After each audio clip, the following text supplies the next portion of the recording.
Hi, podcast fans. A little bit of a quick interjection before we jump into the episode. After our regular sign off, please stick around for newly discovered details that shed even more light onto this baffling mystery.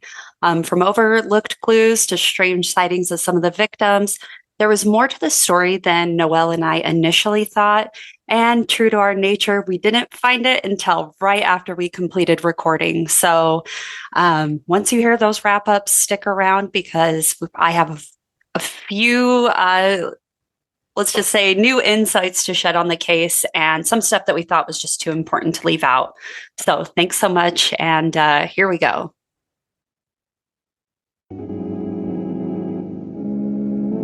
Dispatch from the United States submarine base at Key West, Florida. A dispatch that quoted President Truman's press secretary, Charles Ross, as saying that President Truman has no knowledge of any secret project by this government that would give substance to the existence of such objects. Ross also said that both the Air Force and the Navy deny that such objects exist. Quickly, though. Hey, what's up? My name's Noelle, and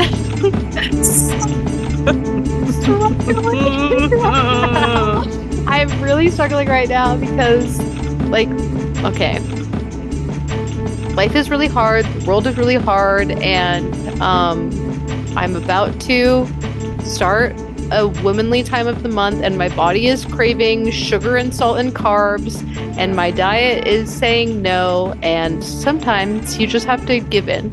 Sometimes you have to give and take. Sometimes you order a vegan chicken bacon avocado wrap with seasoned french fries and then know that tomorrow you're going to spend all day on the walking pad, and that is give and take. That is give and take. Yeah. And I'm Chelsea. I'm so mad at Noelle because we've been talking about food for the past 40 minutes. I want to eat all the bullshit that I bought today, but I know that I'm going to feel so sick if I eat like 1,600 calories worth of chocolate covered peanuts. Dude, I feel like an addict. And honestly, I'm about to be fucking Gwyneth Paltrow about this.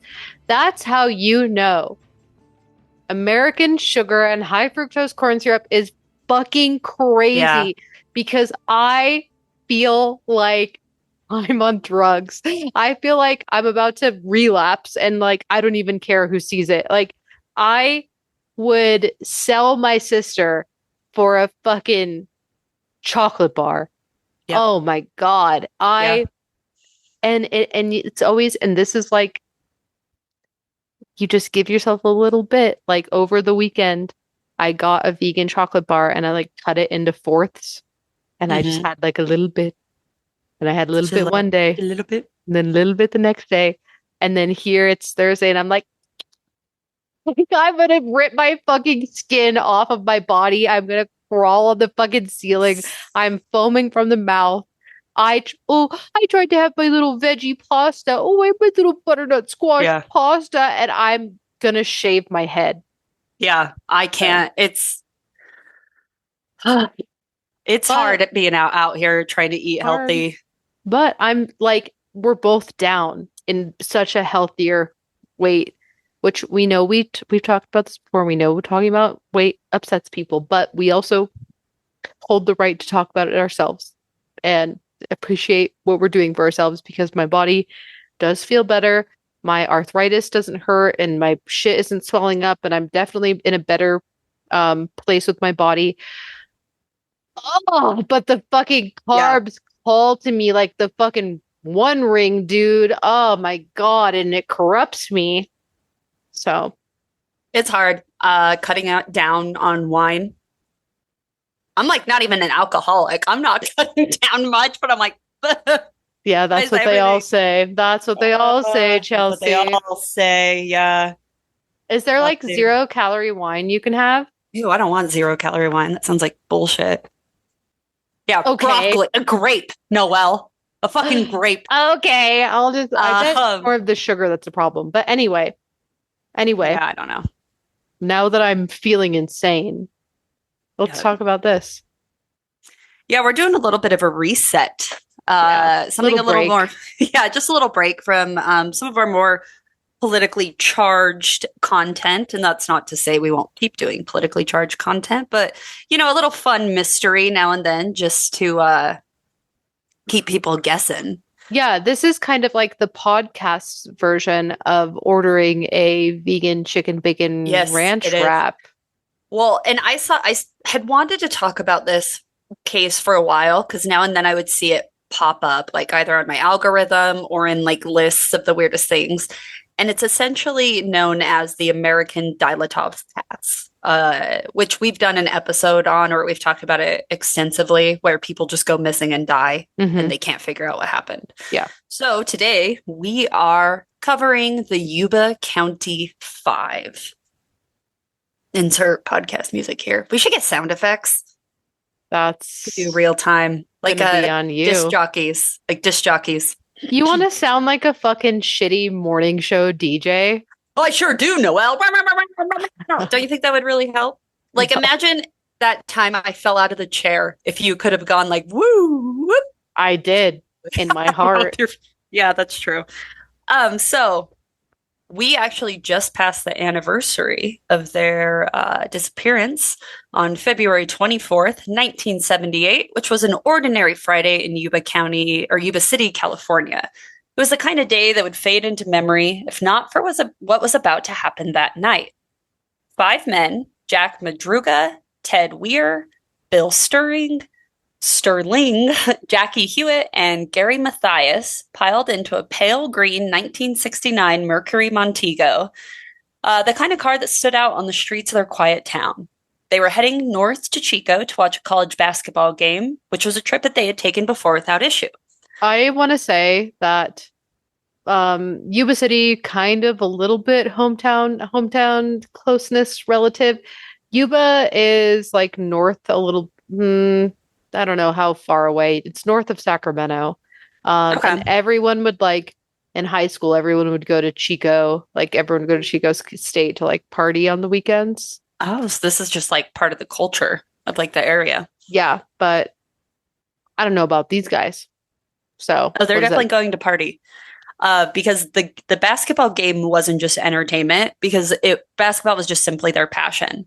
They weren't just spectators, they were players, and they were part of the Gateway Gators, which was a team for athletes with mild intellectual disabilities. They had been training for weeks for an upcoming tournament, and they had their uniforms neatly folded at home. They were getting ready and all of the classic montages that they would show in movies, and the competition was scheduled for the next morning, and the 5 of them would never have missed it. And by all accounts, they had a great time at the game. They cheered, laughed, and celebrated UC Davis's victory over Chico State. When the game ended around 10 p.m., they stopped at Bear's Market, a small grocery store, along their way back home. And the clerk remembered them, 5 young men, smiling, joking as they brought snack cakes, candy, and soda for the road. And this guy does remember them because when he was giving interviews, he had wanted to close the store down because it was around closing time. And then these 5 guys come in fucking pumped about the basketball game. So they were hard to miss. And for them, it really should have been a simple drive back to Yuba City. The route was familiar. It was a straight shot south on Highway 70. But sometime after leaving the store, they did something really inexplicable. They didn't go home. Instead, they turned east, deep into the frigid, desolate wilderness of Plumas National Forest, which was far from any logical path.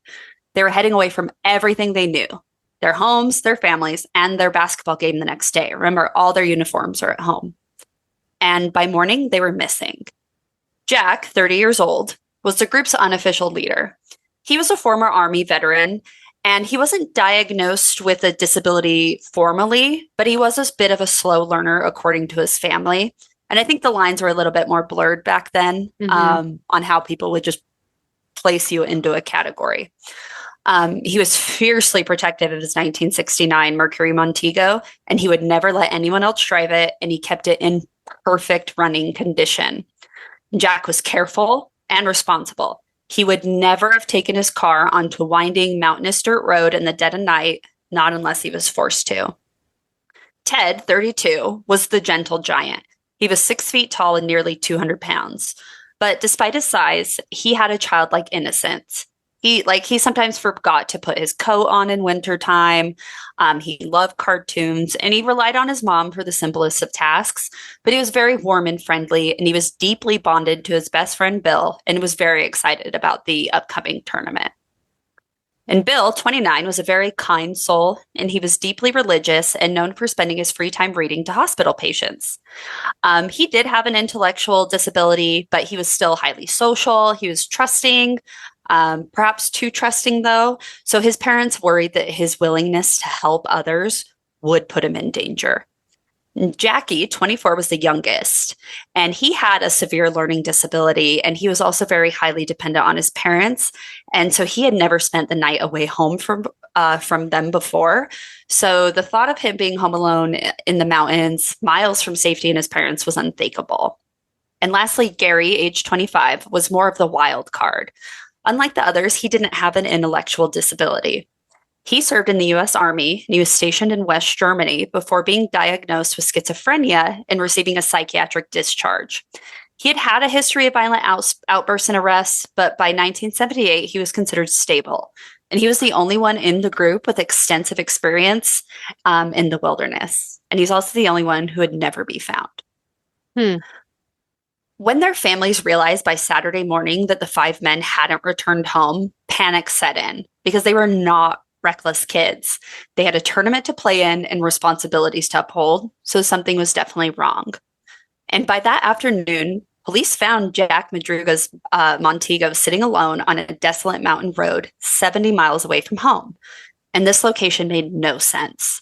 The road led deeper into the wilderness with no towns, no gas stations, and nothing but snow-covered trees. And the car was not stuck. Its tires had no deep ruts, and the tank was a quarter full.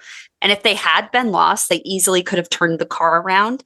And if they had had car trouble, they easily could have walked down the road for help. But they didn't. Inside the car, searchers found snack wrappers, soda cans, and road maps. Maps that had never been opened. And the keys were missing, but there were no signs of a struggle. A local man who had been stuck in the snow in his own car that same night reported seeing something strange. Sometime after midnight, he saw a group of people standing near a different vehicle, whispering in the dark. And when he called out to them for help, the figures turned off their flashlights and disappeared into the trees. Is he saying that the people he saw were these kids? Yeah, because that's the last believed report that the Yuba County Five were ever seen alive. And something else to note about the car, the keys were missing, but when the police hotwired it, it fired up immediately. There was no car trouble. So that's how they knew that they could have driven off. It wasn't like the car just went kaput in the middle of the night. So 4 months passed. Jesus. Oh my God. Okay. Yeah. So a lot of time goes by. And the harsh mountain winter had locked the forest in ice, burying any trace of the missing men under feet of snow. And the search had been relentless. They were combing through thickly wooded hillsides, frozen riverbeds, and abandoned logging roads. But really, in the vast wilderness of the Plumas National Forest, there were just simply too many places to hide and too many places to vanish. But in June 1978, as the temperatures rose and the snow began to melt, the mountains started to give up their dead. On June 4th, a group of motorcyclists riding through the forest stumbled upon an old U.S. Forest Service trailer 19 miles from where the car had been found. And the trailer, a small one-room structure used by rangers in the summer, sat on a lonely dirt road near an empty campsite. From the outside, it looked ordinary. It was weather-worn, quiet, and abandoned. But when the men forced open the door, the stench of death hit them immediately. Inside, lying on a mattress in the back of the trailer, was the decomposed body of Ted Weir. Ted's emaciated corpse was wrapped in 8 sheets, as if somebody had carefully tucked him in before he died. His feet were horrifically frostbitten, and the flesh had been reduced to a gangrenous blackened nub. Jesus. His shoes were missing, his face was sunken, and his body was wasted away. He had lost nearly 100 pounds shrinking from a healthy 200 to just about 90 pounds right before his death. And a forensic pathologist determined that he had likely survived for 8 to 13 weeks after the night the men disappeared.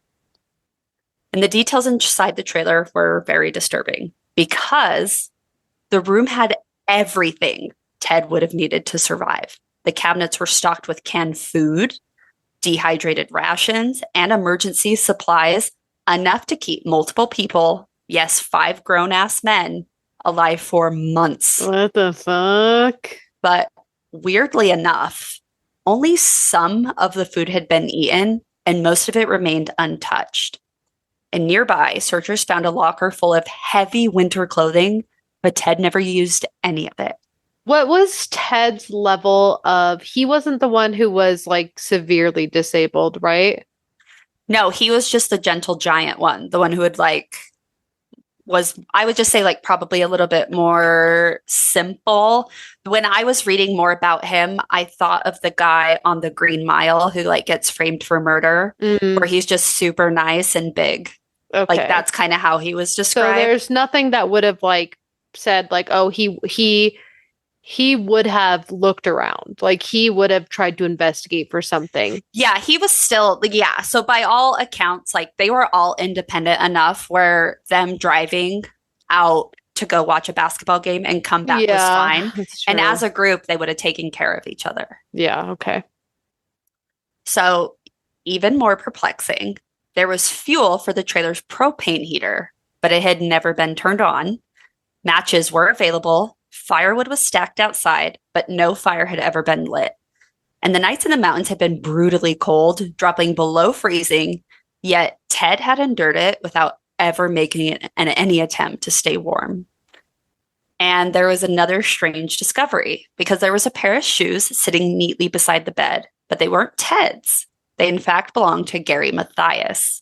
And that was the last trace of Gary, period. Because although his belongings were there, Gary was gone. But the search teams now knew where to look, at least. So they started to fan out into the surrounding area, hoping to find the rest of the men. On June 5th, about 5 miles from the abandoned car, searchers found the skeletal remains of Jack Madruga and Bill Sterling. And their bodies were discovered together, lying in the brush along the same desolate road that led to the trailer. But by then, animals had done their work on them. Jack's body was partially eaten and his bones were stripped clean. His skull had been fractured, but they couldn't determine if it had happened before or after death. And Bill's remains had been scattered nearby, and it was just basically shredded clothing and gnawed on bones. But the coroner ruled that both men had died from exposure, likely succumbing to the freezing temperatures on the way to the trailer. So why were they separated from the others? And why had they walked out into the wilderness instead of staying in the car and waiting for help? On June 7th, searchers made another discovery. Jackie Hewitt's skull, found further north near the creek. I said creek and not crick, just for you. Great job. His remains had been scattered over a wide area, likely dragged by animals, and his bones lay in the open, which was a stark contrast to Ted's sheltered death inside the trailer. And Jackie, like the others, had died from exposure. But his death raised even more questions, because Jackie was the one who had the most severe disability of the group. Remember, he was the one who had never stayed the night away from his parents. And and that fact made his family adamant that he would not have gone wandering off in the mountains willingly. And if he had even made it that far, it meant someone had led him there. And then again, there was Gary Mathias. Gary was the only one who didn't have an intellectual disability. He was the only one with military experience, survival skills, and the knowledge of the outdoors. But his shoes were in the trailer, and his belongings were there, but he was not. So, unlike the others, not a single fucking trace of Gary Mathias was ever found. So the case of the Yuba County Five does remain one of the most haunting and baffling unsolved mysteries in history. Because instead of going home, they drove 70 miles in the wrong direction. They were deep in the mountains on a road that Jack never would have willingly taken his car on. The car was fully fucking functional. It only had its keys missing. And it was sitting in a place where the men had no reason to be. Um, Jack and Bill died walking towards the trailer in a slow, freezing march in the dark, leaving behind a car that would have saved them. And Ted survived for months somehow, but he starved to death in a trailer full of food and fuel. And Gary just simply disappeared. So there have been theories that have surfaced over the years. Some believe they were chased, perhaps by someone or something that forced their car off the original route. And witnesses did say that they saw figures in the dark standing near the car and whispering. And when he called out to them again, they turned off their flashlights and vanished. Although the police do believe that that could have been the last sighting of the Yuba County Five, and it officially is so, other people are thinking that maybe that was other nefarious people that were spotted. Yeah, that's kind of what I was thinking. Mm-hmm. So some suspect foul play, like maybe they witnessed something they weren't supposed to see, like, I don't know, illegal drug operation or an act of violence. But others in a more popular belief think that Gary Mathias maybe turned on them, that he had a schizophrenic episode that caused him to go into some psychosis that led him to harm or coerce his friends into going into harm. But that doesn't explain why he himself vanished without a trace. Mm-hmm. So this is kind of where others compare it to the Dilatov Pass incident, which was where seemingly normal people wander into the wilderness and die under bizarre, unexplained circumstances. But there's no theory that answers all the questions and no story that makes complete sense, because all there remains are the bones in the snow, the abandoned trailer, and the shoes that had no feet to fill them. So something happened that night, because something drove the men away from everything they loved, everything they were looking for, into the cold and silent woods. And whatever it was, that something left these men nothing more as ghosts, as names without graves. And Gary Mathias could still very much be a presence lingering in those mountains. But more than 45 years later, the Sierra Nevada still holds its secrets. And maybe somewhere in those dark forests, so does Gary Mathias to this day. Was that what you think? Do you think it was him? I don't want to think it was him. Because that would be so fucking sad. Yeah, like, that's to like the saddest. turn on your friends. I also don't. I mean, I don't know much about like episodes like that, but I don't see an episode like that making one guy control like the whole group for such a long period of time. Yeah, especially because there was another one there with like army training. Yeah, right? exactly. Exactly. And it's and these guys were like friends. Yeah. And then when they were seen that night, they were like seen going great. I don't see, also not to be like gender specific, but I also don't see a group of 5 guys who just want to go to a basketball game like exploding to death in like great conflict. You know what I mean? Having like a big blowout that would cause them to like be like, pull the fucking car over. I'm gonna walk away. Right. And even if Gary did have a big blow up, the other guys were so even keeled. It was described out like you and I have been in friend groups where one person spirals and go fucking crazy. And it's always just been like damage control. Yeah, it's like, oh babe, we'll get you home. You know, it's like so I don't know. I do feel like it is very nefarious. And then like, how was Ted wrapped up in a sheet if he was alone? Yeah. Or why, if Gary was with him, why would Gary leave his boots? Very odd. Yeah, I'm really weirded out that there was like more than enough supplies for them to survive and they just didn't. It makes me think that there was like something else or someone else like forcing them to suffer. Yeah, and it's like, what was that something? Was it human? Was it like alien? Because I know the Dilatov Pass, everyone's like, oh, it was an avalanche. And then avalanches and cold make people do very weird things. But that was a single night event. This was months of like obvious survival. Yeah.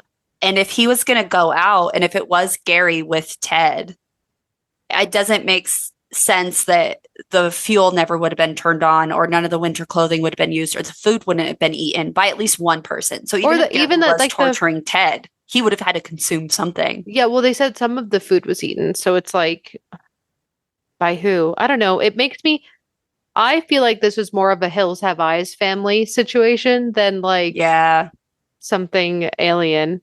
But why would they go on that road in the first place?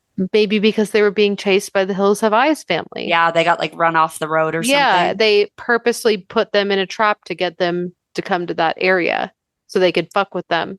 Just to fuck with them. Just to make them suffer. Yeah, and the parents did say that like their son was so helpful and they made it a point to be like he wouldn't sense danger if he had an option to help. Mm, it About Ted. was it was Yeah. like one of the fake someone was like faking an injury in the middle Like of what the Ted, yeah, road. like what fucking Ted Bundy did, you know what I mean? Like Yeah, I yeah. wonder if they were like, "Oh, we ran out of gas. Can you like drive us Yeah, back they or got Ted Bundy. something?" Yeah, someone in a fake arm brace said, "Can you help me put this in the back of my trunk?"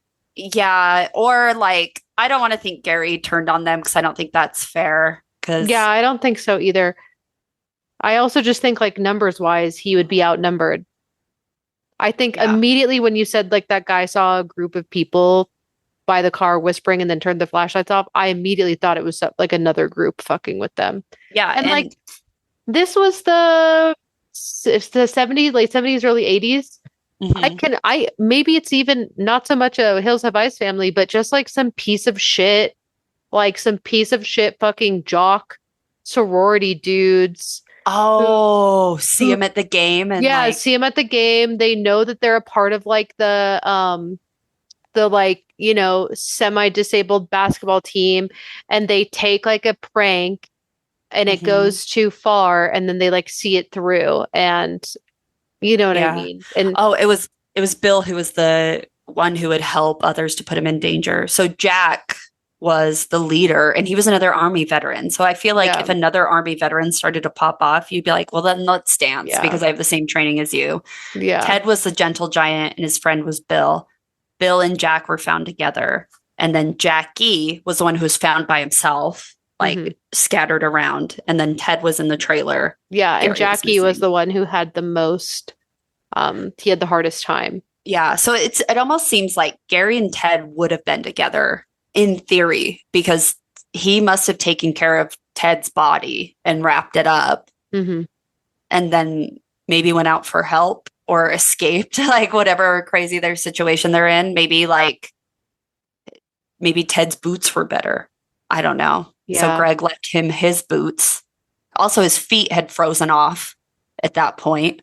Yeah. So it's like they were I don't know. I'm going to stick to there was probably a also I said sorority, I meant fraternity. It could have been Fraternity a is sorority. Those guys. bitches were also crazy. Not those bitches. It was totally like a fraternity. I'm gonna say it's weird fraternity dudes. It's like the oh my God. What was the movie with Michelle Williams? And she does like the revenge on the fraternity guys who assaulted her Oh, best friend. isn't it It's like just revenge? promising young woman. Promising young Oh, woman, right? I'm thinking of the one where like they take the girl out and then the she gets horribly attacked in the beginning of the movie, and then the rest of the movie is her just setting up booby traps to kill all the guys. Oh, yeah, yeah, yeah. This I'm thinking promising young woman, yeah, 2020. And it's like it's the beginning of that. So like the fraternity guys commit horrible atrocities and torture these guys. And Every movie ever, right? yeah, yeah. Yeah, so the summary essentially of the theories is that they got lost and disoriented. I don't necessarily believe that because they were on the highway and then they ended up 70 miles off of the highway, Yeah. which was a straight shot back home. Like it's like getting lost between Salt Lake and Ogden. Like I can see getting lost in Salt Lake, I can see getting lost in Ogden. I don't see myself getting off of the freeway and going Yeah. 70 miles the wrong way Yeah. Just on like a road going that I've straight. traveled multiple times. Yeah. Foul play or Gary Mathias. Gary Mathias is like different from foul play. And they also said he had like a history of drug abuse and some violence. But I'm like, but also if you have schizophrenia and you come back from war, what would that be? Vietnam? Mhm. Yeah. Drug use? Like everybody was doing drugs Yeah, over there. everyone's doing drugs. Yeah. And then the violence, they didn't really go into it, but like what he was like, I can't speculate on that. But if he was like free to go along and he was friends with these guys, like I Yeah, imagine clearly it was wasn't. Yeah, clearly wasn't yeah. that. Maybe it was just like violence towards himself. But yeah, I And think then there was a third party. supernatural alien intervention. Aliens would be cool, but I think that alien deaths Are are quicker. yeah, they're a little less tortured. So that's why Yeah, it like that's brings a why human element the in. fact that it's like kind of torture is definitely making me lean Yeah, human. that's why like Dilatov Pass, since it all happened in one night, you're like, what was it? Was it a Yeti? Yeah, But yeah. then this, you're like, oh, their Uh, feet were frozen off. yeah, they were Humans. starved even though there was food Yeah, right in front of them. That's very human torture. So, yeah. well, that's a nice one to sit with at night and think about. I love it. Glad you have a gun now. Yeah, I am. You know what else I am glad about? I am glad about the link tree in all of our bios. We are at Go to Hell Podcast. I am at Noelle Fain. That is at Sithlard. And in that link tree in our bios, you can get a link to our Patreon. Dollar gets you in. Fun episodes over there. Also, shout out to everyone commenting and talking to us. We love it. I do love it. I love it. I love getting a notification that someone's commented on a Patreon episode. Even if it's to shame me, I think it's cool and awesome. I'm just happy to have someone to talk to. Yeah, honestly. I'm happy you guys are talking. You can also find a link to our merch where 100% of proceeds are always donated. Again, we have super cool new designs up, so check them out. We have a link to AFSC Palestine where you can learn more about helping both financially and non-financially the people in Palestine, which we talked about on Patreon. So look at that, synchronicities. Speaking of Patreon and talking to us, you can also find a link to subscribe on YouTube where all of our episodes are posted. We've gotten a few new followers on there. Still no reply from our number one hater, so still hoping for that. I know. Maybe we miss her. Maybe we should reply to her again. Double do a text wellness her. check. Yeah, babe, are you okay? Hey, thinking about you. We also have a link to Kelly Holloran or at Wildwood Owl on Etsy. She makes cool shit for us and she makes cool shit in general. So check her out. We have a link to our Discord server because, again, we like talking to y'all. We like hanging out. And I don't know why you'd need it, but we have a link to listen to us, which is anywhere podcasts are heard. Hell yeah. And that's that. I appreciate this little palate cleanser, even though it makes me think it was nefarious human torture by fraternity brothers, which is not very cash money, but I do appreciate it. I appreciate a little bit of a treat in between the horrific shit. And yeah, don't you worry, we'll get back on it. Amen. So you know what else I'm going to amen to and give a little hail to is my vegan chicken bacon avocado wrap, which is currently sitting outside of my door. Oh, yeah. What are you going to hail? Dude, I'm going to hail that. I'm not a hater. I'm going to hail Noelle's food. I'm so glad that you gave in to temptation and fucking treated yourself. Woo! I'm never going to root against treating yourself. Sometimes I understand why Eve ate that apple. Because I'm taking a bite, bitch. I'm taking a fucking bite. Okay. Well, let's get the fuck out of here. All right. Bye. Bye. Hi, everyone. Thanks for sticking around for the second closing. We just have a little bit more to add, and it was pretty important. We didn't want to skip through it. So the tragedy of the Yuba County Five is not just a story where 5 young men were lost in the wilderness, but it is in fact a case riddled with neglect, bias, and systemic failures. Now, while we covered pretty extensively about the night they vanished and the grim discoveries that follow, we didn't really get into how much better these men deserved. They deserve better from the police, who dismissed critical evidence and failed to mount a proper investigation. And they deserve better from the media, which dehumanized them with cruel labels instead of treating them as individuals with agency, ambitions, and loved ones desperate to find them. And they deserve better from a justice system that, to this day, has left their families with more questions than answers. In fact, there was a documentary that was released where Gary's brother said that this was the first time he had ever been asked any authoritative questions about his brother's disappearance, which is fucking insane. Because from the very beginning, law enforcement failed these men. When the families reported their sons missing, Police initially hesitated and brushed off their concerns because they were all over 18. But their families tried to insist that these weren't normal young men, at least not by standards at the time.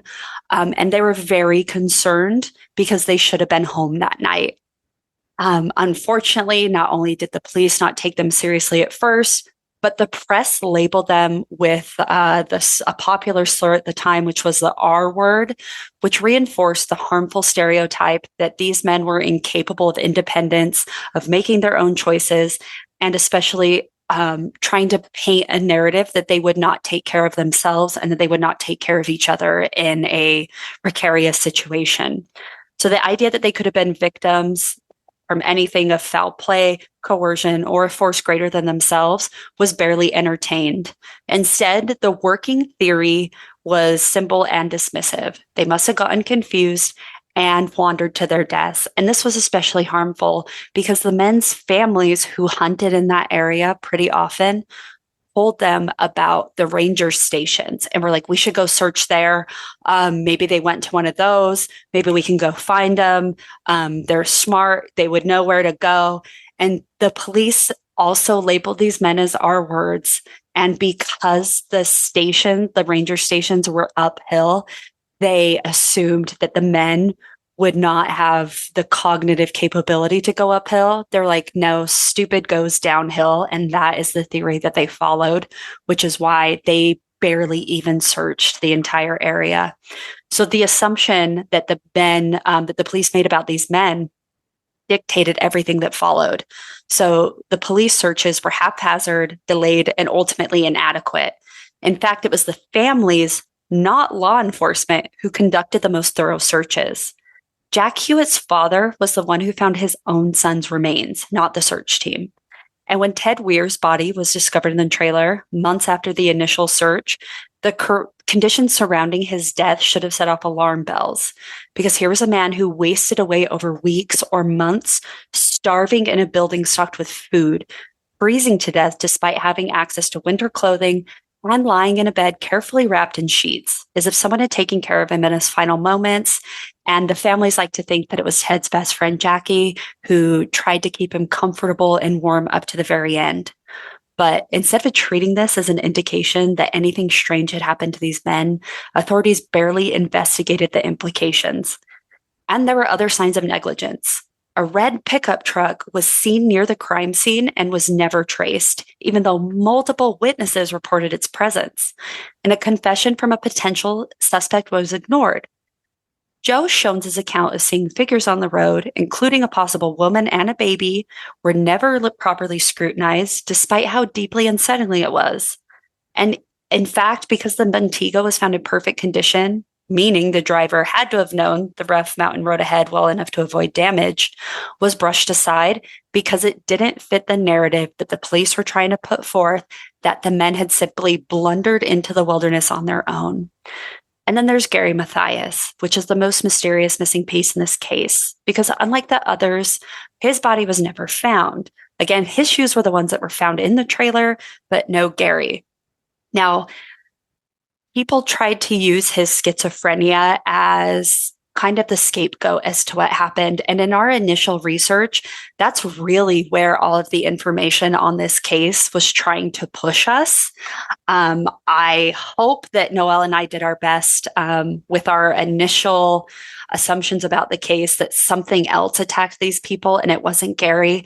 Because even though Gary had schizophrenia, he was medicated on, and his family insists that they never would have let Gary leave that night if he was having a schizophrenic episode, or if he didn't have his medication, or if he had missed a dose. And that was something that Gary's father actually watched very carefully. And he insists his son was medicated up until the time he walked out that door for the night. And if he hadn't have been, he would have made Gary stay home. So despite everything that the families were saying about these men, it instead faded into the realm of speculation and was dismissed by the very people who should have been responsible for solving it. And through it all, the families suffered, and they're still suffering, not only from the loss of the way that their sons, uncles, brothers, siblings were portrayed, but Now they're trying to get the story out that these were men who had responsibilities, passions, like a deep love for basketball and friendship. These men took care of each other and they put themselves on the line every single day to make sure that the entire friend group was taken care of. But then the media comes out and just says 5 R words, get lost in the woods, which is an injustice that still lingers to this day. So again, remember the names of Jack, Bill, Ted, Jackie, and Gary because they deserve better. They deserve to have their lives taken seriously, and they deserve to have their disappearances properly investigated, and the families deserve to be treated with respect. And if this case tells us anything, it's that when the system fails, the truth dies in silence, buried under the weight of neglect, assumption, and indifference. So thank you so much for your patience as we add a second closing to this episode. We really wanted to get it right. Thank you all so much. Feel free to reach out on our Discord. Noelle does so much better at the closing script than I do, but I'll end it with a nice and succinct Free Palestine. Take care.